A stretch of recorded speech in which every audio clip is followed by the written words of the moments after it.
ఆయనకు అర్థమైంది. ఇప్పుడు గౌరవనీయ మంత్రివారు లోకేష్ గారు కూడా మాట్లాడతారు.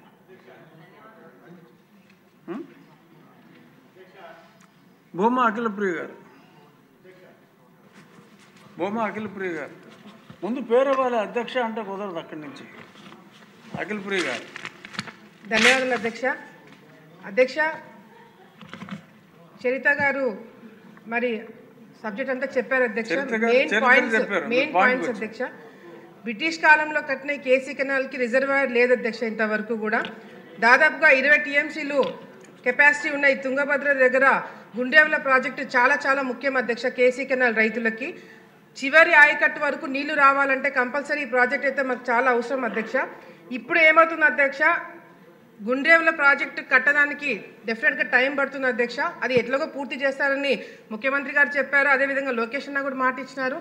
మంత్రి గారు కూడా తప్పకుండా చేస్తామని ఆయన కూడా చెప్పడం జరిగింది. కాబట్టి తప్పకుండా వస్తారని నమ్మకం మాకుంది అధ్యక్ష. కానీ ఇప్పుడు ప్రెజెంట్గా నీళ్లు రావట్లేదు అధ్యక్ష. చివరి ఆయకట్టు వరకు పాపం అధికారులు అందరూ ఈఎన్సీ గారు, ఈ గారు, సి గారు అందరూ బాగా కష్టపడుతున్నారు అధ్యక్ష. చివరి ఆయకట్టు వరకు నీళ్లు తీసుకురావడానికి మా ప్రపోజల్ ఏంటి అధ్యక్ష, గుండెవల ప్రాజెక్టు స్టార్ట్ అయ్యేంత వరకు కూడా మీన్ వైల్ టైం బీయింగ్కి ఏదైతే ముచ్చుమరి దగ్గర ఆల్రెడీ 3 పంపులు ఇప్పుడు ప్రెజెంట్గా 3 పంపులే పనిచేస్తున్నాయి అధ్యక్ష. అదనంగా 4 పంపులు పెడితే చివరి ఆయకట్టు వరకు ఆలగడ్డ దాటిన తర్వాత కడప జిల్లాకి వెళ్ళాలి అధ్యక్ష. ఆలగడ్డలో అందరికన్నా ఎక్కువ ఆయకట్టు 1,00,000 ఎకరాలు ఆయకట్టు ఆలగడ్డకే ఉంది అధ్యక్ష.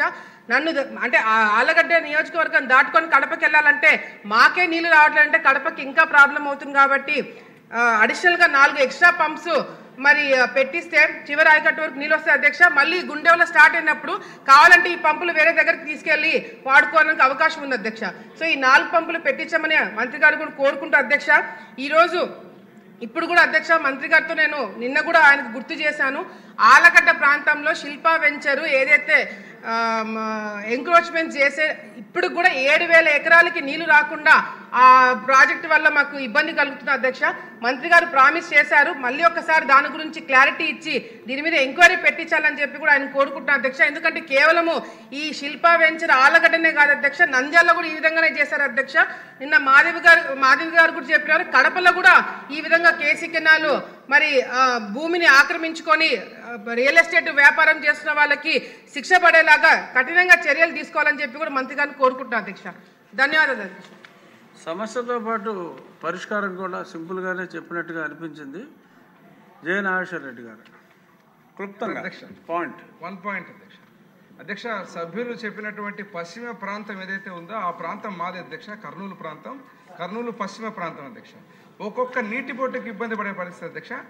గౌరవ మంత్రివర్యులు లోకేష్ బాబు గారు పాదయాత్ర చేసిన రాష్ట్రంలో ఎక్కడా చూడనటువంటి 3 టైర్ల మీద బిందెలు పెట్టుకొని పోయేటువంటి వాహనాలు చూసి ఆ రోజు వారే ఆశ్చర్యపోయారు అధ్యక్ష.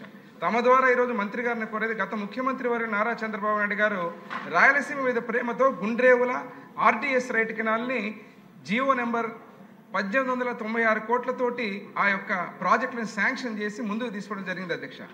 గత ముఖ్యమంత్రిగా జగన్మోహన్ రెడ్డి గారు రాయలసీమ ద్రోహిగా రాయలసీమ లిఫ్ట్ ఇరిగేషన్ పేరు మీద ఈ రాయలసీమ ప్రాజెక్టులన్నీ నాశనం చేశారు అధ్యక్ష.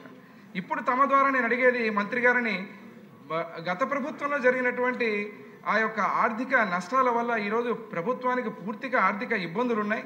కనీసం డిపిఆర్ అక్విజిషన్ సంబంధించిన 5-10 కోట్లతో ఆ ప్రాజెక్టులు ముందుకు తీసుకుపోతే మళ్ళీ దశల వారీగా ఆ ప్రాజెక్టు ముందుకు తీసుకునే విధంగా మనకు అవకాశం ఉంటుంది తమ ద్వారా తెలియజేస్తూ మంత్రివర్యుల్ని ఆ యొక్క ప్రాజెక్టుని ఎప్పుడు ఏ రకంగా ఈ యొక్క అక్విజిషన్కి సంబంధించిన నిధులు కేటాయించి ముందుకు తీసుకుపోతే తెలియవలసిందిగా కోరుతున్నాను. వీళ్ళందరికీ స్వాగతం.